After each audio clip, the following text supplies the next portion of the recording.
नमस्कार, आप देख रहे हैं सत्य हिंदी। मैं निकिता आपके साथ। एक नजर डालते हैं अब तक की सुर्खियों पर। पार्लियामेंट के विंटर सेशन से पहले समाजवादी पार्टी ने साफ कहा है कि अगर वोटर रोल के स्पेशल इंटेंसिव रिवीजन यानी SIR पर चर्चा नहीं हुई तो वह संसद की कार्यवाही नहीं चलने देगी। रविवार को सरकार द्वारा बुलाई गई ऑल पार्टी मीटिंग के बाद समाजवादी पार्टी नेता रामगोपाल यादव ने कहा कि सरकार SIR पर चर्चा से पीछे नहीं हट सकती क्योंकि इसमें बड़े पैमाने पर गड़बड़ियां सामने आई हैं।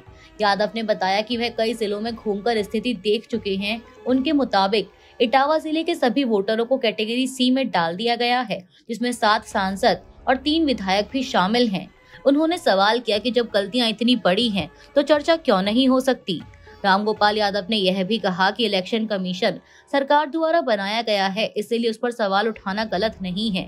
समाजवादी पार्टी ने चेतावनी दी कि SIR पर विस्तृत चर्चा न होने पर सदन की कार्यवाही बाधित होगी। संसद के विंटर सेशन से पहले रविवार को हुई ऑल पार्टी मीटिंग के बाद parliamentary affairs minister Kiren Rijiju ने कहा कि सरकार चाहती है कि संसद सुचारू रूप से चले और सभी पार्टियों से लगातार संवाद जारी रहेगा।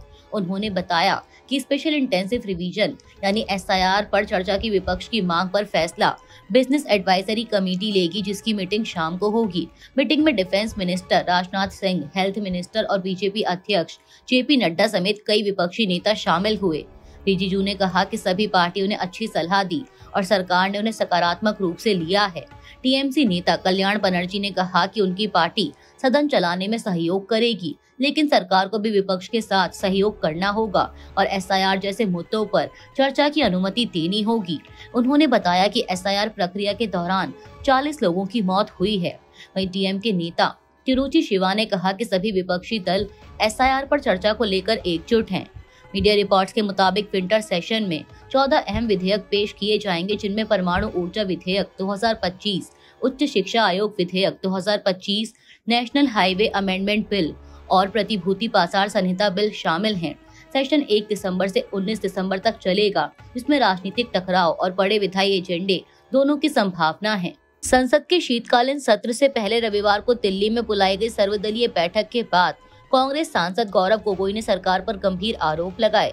गोगोई ने कहा कि इस बार का शीतकालीन सत्र केवल 19 दिनों का है, जिनमें से लगभग 15 दिन ही चर्चा के लिए उपलब्ध होंगे, जो अब तक का सबसे छोटा सत्र माना जा रहा है। उन्होंने आरोप लगाया कि ऐसा लगता है कि सरकार खुद संसद को पटरी से उतारना चाहती है और संसदीय परंपराओं को कमजोर कर रही है। कांग्रेस ने बैठक में सुरक्षा को बड़ी चिंता बताया।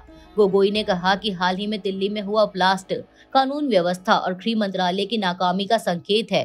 पार्टी ने मतदाता सूची की सुरक्षा, चुनाव सुरक्षा, लोकतंत्र की रक्षा, प्रदूषण, स्वास्थ्य, आर्थिक और पर्यावरणीय सुरक्षा जैसे मुद्दों पर गंभीर चर्चा की मांग की। उन्होंने कहा कि विदेश नीति पर भी बात हुई और इन सभी मुद्दों पर विपक्ष एकजुट है। सोमवार को कांग्रेस अध्यक्ष के साथ विपक्षी दलों की अलग बैठक होगी। 1 दिसंबर से शुरू हो रहे सत्र से पहले दोनों सदनों के सुचारू संचालन के लिए यह बैठक बुलाई गई थी। इस्राएल के प्रधानमंत्री बेंजामिन नेतन्याहू ने अपने खिलाफ चल रहे लंबे समय से चले आ रहे करप्शन ट्रायल में माफी देने के लिए देश के प्रेसिडेंट को औपचारिक रिक्वेस्ट भेजी है। प्राइम मिनिस्टर ऑफिस ने पुष्टि की कि नेतन्याहू ने प्रेसिडेंट ऑफिस के लीगल विभाग को यह आवेदन भेजा है। एक वीडियो बयान में उन्होंने कहा कि यह मामला देश को बांट रहा है और ट्रायल खत्म होने से राष्ट्रीय एकता मजबूत होगी। उन्होंने कहा कि हफ्ते में 3 बार कोर्ट में पेश होना उनके काम में रुकावट डालता है। वहीं प्रेसिडेंट ऑफिस ने इस रिक्वेस्ट को बहुत खास बताया है और कहा है कि इसका बड़ा मतलब है। नेतन्याहू के आवेदन में 2 दस्तावेज शामिल हैं, एक उनके वकील द्वारा साइन किया गया विस्तृत पत्र और एक खुद उनके द्वारा साइन किया गया पत्र। अब इसे जस्टिस मिनिस्ट्री की राय के बाद लीगल एडवाइजर को भेजा जाएगा। नेतन्याहू इस्राएल के इतिहास में पहले ऐसे प्रधानमंत्री हैं जिन पर केस चल रहा है। उन पर रिश्वत, फ्रॉड और भरोसा तोड़ने के आरोप 3 मामलों में लगे हैं, जिसमें नेतन्याहू पर इस्राएल की बेसिक टेलीकॉम कंपनी को करोड़ों डॉलर के रेगुलेशन को बढ़ावा देने का शक है। बदले में बेसिक ने कथित तौर पर इस्राएली पीएम और उनके परिवार को अनुकूल कवरेज दी।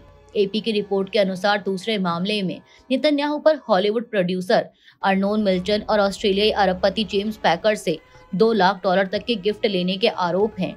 तीसरे मामले में नेतन्याहू के बारे में बताया गया है कि उन्होंने एक अखबार पब्लिकेशन को अपने लिए अनुकूल न्यूज कवरेज के बदले में एक ऐसा कानून पेश किया जो उनके मुख्य प्रतिद्वंदी को कमजोर कर देगा। श्रीलंका में भीषण बाढ़ और भूस्खलन से हालात बहुत गंभीर हो गए हैं।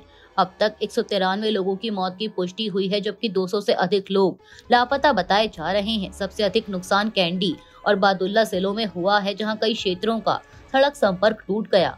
आपदा प्रबंधन केंद्र के अनुसार 20,000 से अधिक घर नष्ट हो चुके हैं और 1 लाख से अधिक लोग सरकारी राहत कैंपों में रहने को मजबूर हैं। भारी बारिश के कारण देश के करीब 1/3 हिस्से में बिजली और पानी की सप्लाई बंद हो गई है।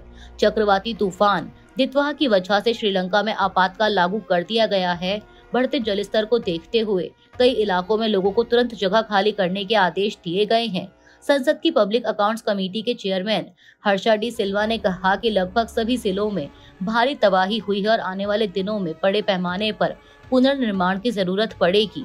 उन्होंने कहा कि श्रीलंका को भारत समेत कई देशों की मदद और बड़े निवेश की आवश्यकता होगी, ताकि सड़क, पुल और बिजली व्यवस्था दोबारा खड़ी की जा सके और अर्थव्यवस्था को मजबूत किया जा सके। रांची में खेले जा रहे पहले वनडे मैच में भारत ने दक्षिण अफ्रीका के आगे 350 रनों का लक्ष्य रखा है। भारतीय पारी के दौरान विराट कोहली 135 रन बनाकर आउट हुए। भारत की टीम ने 8 विकेट खोकर 349 रन बनाए। विराट कोहली 120 गेंदों पर 135 रन बनाकर नांड्रे बर्गर की गेंद पर रिकेल्टन को कैच दे बैठे। उन्होंने अपनी पारी में 7 छक्के और 11 चौके लगाए। कोहली के अलावा मैच में रोहित शर्मा और केएल राहुल ने अर्धशतक लगाया। वहीं अर्शदीप सिंह और कुलदीप यादव खाता तक नहीं खोल सके। चुनाव आयोग ने विशेष गहन पुनरीक्षण यानी SIR की समय सीमा 1 हफ्ते बढ़ा दी है। अब यह प्रक्रिया 4 दिसंबर की जगह 11 दिसंबर तक चलेगी।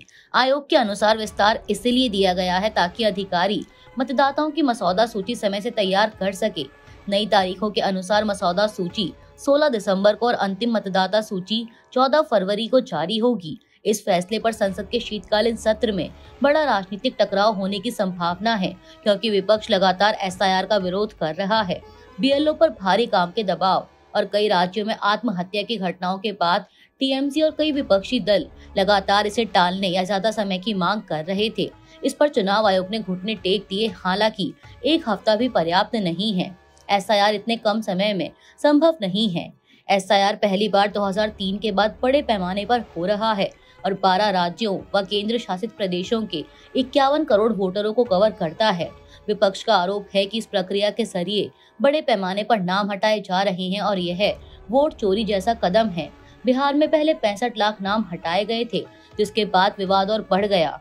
वहीं सुप्रीम कोर्ट में SIR को लेकर सुनवाई जारी है, लेकिन अभी कोई अंतिम फैसला नहीं आया है। सोशल एक्टिविस्ट और retired IPS officer Kiran Bedi ने दिल्ली के बढ़ते एयर पोल्यूशन संकट पर फिर से साफ जवाबदेही तय करने की मांग की है। उन्होंने सरकार से तुरंत एक विस्तृत व्हाइट पेपर जारी करने की अपील की, जिसमें यह बताया जाए कि राजधानी की हवा इस हाल में क्यों पहुंची और कौन सी संस्थागत कमियां जिम्मेदार रहीं।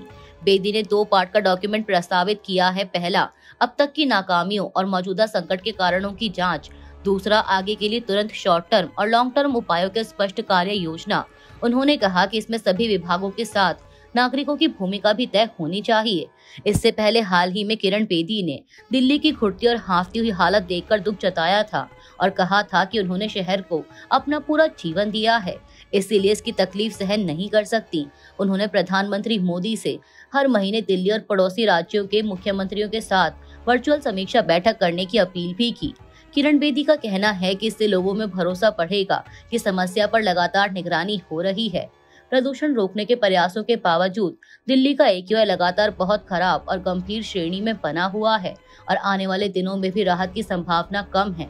दिल्ली पुलिस ने ED की शिकायत के आधार पर नेशनल हेराल्ड केस में कांग्रेस नेताओं सोनिया गांधी, राहुल गांधी और कई अन्य लोगों के खिलाफ FIR दर्ज की है। यह केस कथित मनी लॉन्ड्रिंग और पद के गलत इस्तेमाल से जुड़ा हुआ है। आधिकारिक सूत्रों के मुताबिक दिल्ली पुलिस की इकोनॉमिक ऑफेंस विंग ने 3 अक्टूबर को गांधी परिवार, Suman Dubey, Sam Pitroda, Young Indian company, Dotex Merchandise Limited, इसके प्रमोटर सुनील भंडारी और एसोसिएटेड जर्नल्स लिमिटेड यानी AJL के खिलाफ शिकायत दर्ज की थी। FIR में IPC की धारा 120 साजिश, 403 बेईमानी से संपत्ति का इस्तेमाल, 406 विश्वासघात और 420 यानी धोखाधड़ी के तहत आरोप लगाए गए हैं। इससे पहले अप्रैल में ED ने कोर्ट में चार्जशीट दाखिल की थी, जिसमें इन्हीं कंपनियों को आरोपी बनाया गया था। इस चार्जशीट पर अदालत ने अभी संज्ञान नहीं लिया है और केस की अगली सुनवाई 16 दिसंबर को होगी। वहीं यह एफआईआर ईडी की चार्जशीट और जांच को मजबूत करने में मदद करेगी। यह मामला 2014 में सुब्रमण्यम स्वामी की प्राइवेट शिकायत के बाद शुरू हुई जांच से जुड़ा है। चुनाव आयोग ने पश्चिम बंगाल के मुख्य निर्वाचन अधिकारी यानी सीईओ के दफ्तर को नए स्थान पर शिफ्ट करने की मंजूरी दे दी है, जिससे राज्य सरकार के साथ नया विवाद पैदा हो गया। राज्य सरकार मई से इस प्रस्ताव को लंबित रखे हुए थी। अभी सीईओ का ऑफिस कोलकाता के 21 NS रोड स्थित बालमर लॉरी भवन में है, जिसे अब 13 स्ट्रैंड रोड स्थित शिपिंग कॉरपोरेशन ऑफ इंडिया के भवन में ले जाया जाएगा। आयोग का कहना है कि मौजूदा दफ्तर बेहद तंग है और सुरक्षा के लिहाज से भी कमजोर है। आयोग द्वारा भेजे गए पत्र में बताया गया कि नई जगह की दूसरी और तीसरी मंजिल किराए पर ली जाएंगी और आईटी सहित सभी आवश्यक इंफ्रास्ट्रक्चर का खर्च आयोग उठाएगा। हालांकि किराया राज्य सरकार को देना होगा। नई जगह 18,000 वर्ग फुट की है और किराया 85 रुपए प्रति वर्ग फुट के हिसाब से लगभग 15.3 लाख रुपए महीना पड़ेगा, जबकि मौजूदा दफ्तर पर राज्य सरकार को सालाना करीब 1.8 करोड़ रुपए और अतिरिक्त खर्च देना पड़ता था। राज्य सरकार के अधिकारियों का कहना है कि इस फैसले पर उनसे कोई परामर्श नहीं किया गया, इसीलिए यह कदम शीर्ष नेतृत्व को नाराज कर सकता है। अभी के लिए इतना ही। बाकी की देश दुनिया की बड़ी खबरों के लिए जुड़े रहिए सत्य हिंदी के साथ। Copyright disclaimer under Section 107 of the Copyright Act 1976. Allowance is made for fair use for purposes such as criticism, comment, news reporting, scholarship, and research. Fair use is a use permitted by copyright statute that might otherwise be infringing.